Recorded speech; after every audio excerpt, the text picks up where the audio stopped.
बाबा सौख्यदाता राजीवा शरण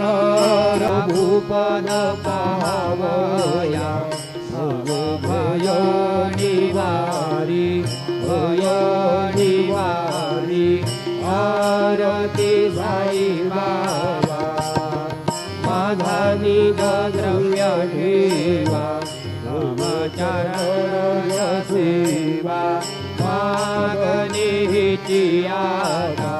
तुम्हा देवाधिदेवा देवाधिदेवा आरती साई बाबा इच्छित दीननाथ निर्मल तोया निज सुखा